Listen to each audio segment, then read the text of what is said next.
Stephen O'Neill wanted it, but the referee spotted the foul. There was a jersey ball. The referee absolutely correct on this occasion. But with less than 10 minutes to go, 9 points between the teams, Tyrone really need to break down this Dublin defence and raise a green flag rather than a white one. Penrose, I'm pretty sure, will be happy to raise the white.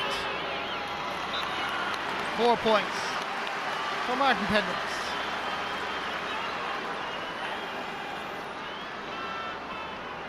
Yeah, he just tugged there actually as he releases the pass to Stephen O'Neill. Maybe just as well he was tugged, because the ball eventually, it didn't reach Stephen O'Neill. Another big day here. Sunday game live, All-Ireland hurling semi-final. It's Kilkenny against Waterford. Our throw-in begins at 1:15 on RT2. You're more than welcome to join us. Should be a thriller. Comes down towards Conor Gormley. Brian Dooher. Diagonal run by Philip Jordan. Look at the defending by Dublin. A cul-de-sac of blue jerseys. Dennis Bastick. Down towards Barry Cahill, whose work rate continues to impress. Brian Cullen, captain of Dublin. Back to Bernard Brogan.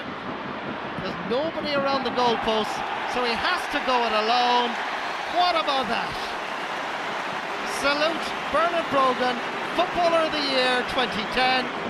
You know what? He could well be heading for the same honour again in 2011. 5 points for the corner forward. Conor Gormley, Martin Penrose, Aidan Cassidy. Good reading by Paul Flynn. Seemed to pull a hamstring or do some damage as he delivered that ball. It's cramp actually, as Dermot Connolly goes forward. Gives it back to Alan Brogan.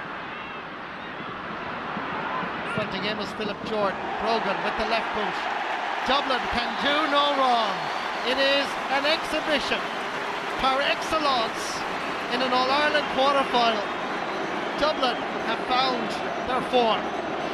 Certainly have found their form. They're doing the basics so well. Their handling is excellent. Their movement is wonderful. Their accuracy has just been at a level that I haven't seen from a Dublin team in a long, long time. Magnificent football from them. 22 points in an All-Ireland quarter-final. Right on, they've had at least 3 goal-scoring opportunities. But Tyrone are still around. Enda McGinley, Stephen O'Neill. Lovely little jink, and O'Neill has still got the magic. You'd wonder perhaps why he wasn't playing from the start when he has such a role, such an impact since being introduced by Mickey Hart. I suppose he's been out of football for quite a long time now due to hamstring injury. Maybe Mickey Hart just felt he hadn't got the match practice built up, but he's done very well since he's come in early in the second half. Hill 16 coming alive as this match is broadcast indeed around the world. Over in Boston, President of the GA Christy Cooney and former President Joe McDonough, former Leinster Chairman Seamus Howland and Gene Duffy from Armagh, all watching this game as they're attending the CYC games in Boston. This is an effort sent over by Sean Kavanagh. Tyrone haven't given up. His 4th point of the match, and Tyrone are still alive, if only just. Yeah, you've got to credit Sean Kavanagh, you've got to credit O'Neill, the way they have kept taking the game to Dublin, even though they're being outclassed in so many aspects of the game. Owen Mulligan in his own midfield area. Conor Gormley gets by the initial challenge. Brian Dooher floating one in. Enda McGinley getting inside the challenge, trying. Dublin back there in numbers. Has to turn, has a shot at a very difficult angle, and he scored it.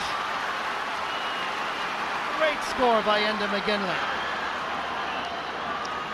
7 points between the teams, despite at times Dublin looking awesome. Tyrone have stayed with it. Kevin McMenamin coming on for Dublin, going off is Paul Flynn. McMenamin played well, certainly in the league final. against Cork here. Usually registers 3 or 4 points in most games. Ger Brennan, Alan Brogan, gets by Dermot Carlin, Barry Cahill, into the space, Dermot Connolly, chased by Gormley. Gormley wins this particular tussle.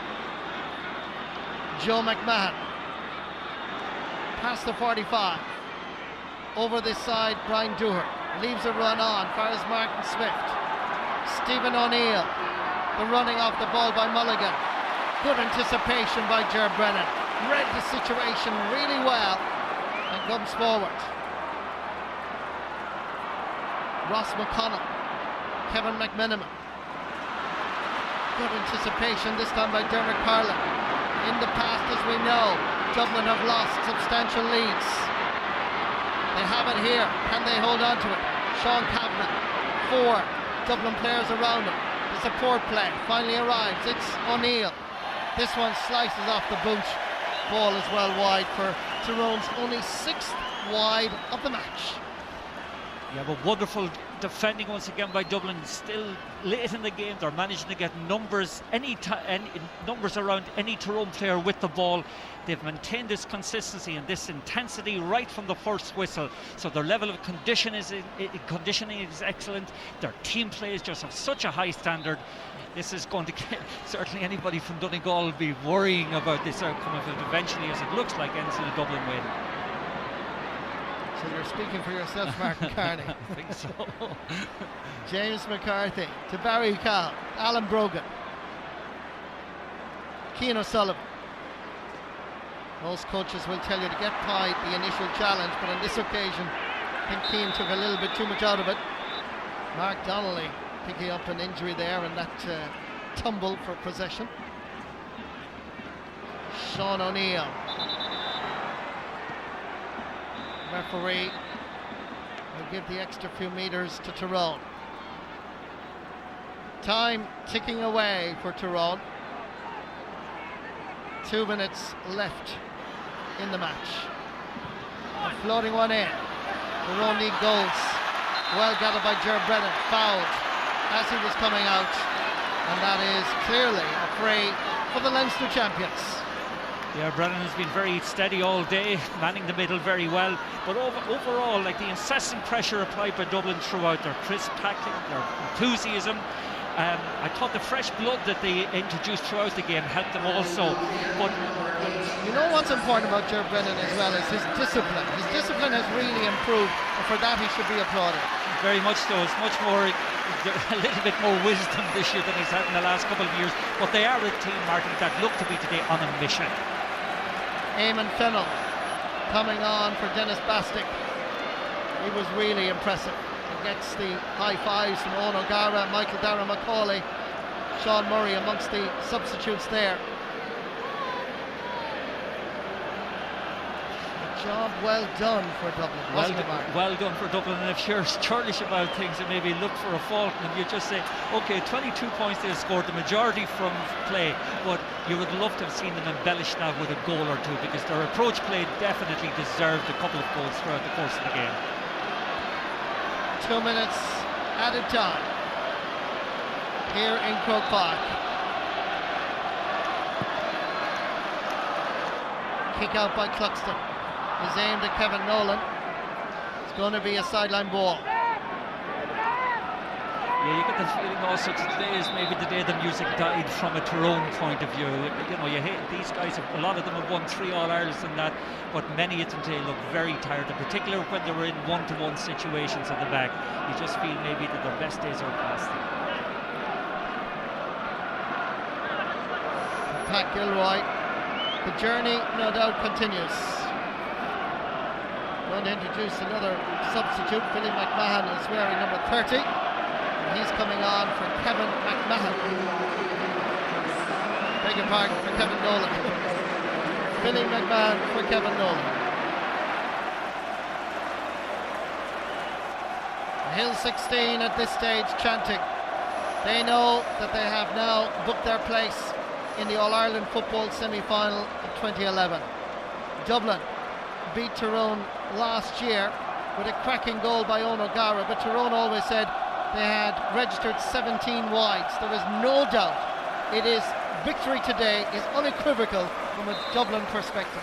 Unequivocal and emphatic. There can be no arguments about this one. Tyrone were well and truly outclassed. They were outmaneuvered tactically, and in every way they were the second best team in the field.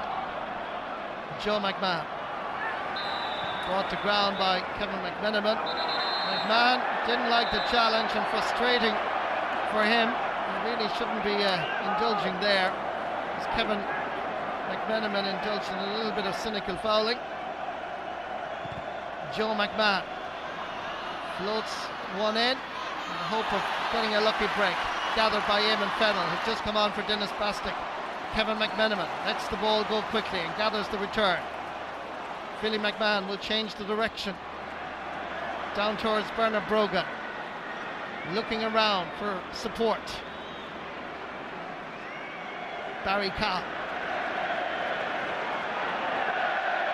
Ross McConnell, Cian O'Sullivan, James McCarthy. Every pass greeted by Hill 16 cheers. Eamon Fennell getting by the tenacity of Enda McGinley. Fennell, is this going to be the finish off? It hits off the post and comes down to Joe McMahon. And still Tyrone go forward. 72 minutes 14 seconds played. End of the journey for Tyrone, and perhaps the end of the road for several of these Tyrone players. Plenty of new talent emerging for Tyrone, but no question whatsoever who the best team really was. Pat Gilroy said earlier, whoever had the hunger, had the appetite, as we said at the very start of the match. Well, that question might have been posed by Pat Gilroy, but the answer came from his team, because Dublin at times were awesome. Mickey Hart, as always, congratulates his opponent on a job well done. For Conor Gormley and Tyrone, heartbreak and disappointment. But for Hill 16, they now know they're heading back to this venue to take on Donegal in a match indeed that will recall 1992 when Dublin and Donegal played in the All-Ireland final. It will now be a repeat of that match in the All-Ireland semi-final, and Dublin will no doubt look back on this particular performance as one of the best in many, many years. Hill 16 rejoices. Bernard Brogan scoring impressively all through with 5 points. Diarmuid Connolly with 6, and here is the full-time score for this All-Ireland football quarter-final. Dublin, Leinster champions 22, Tyrone 15 points.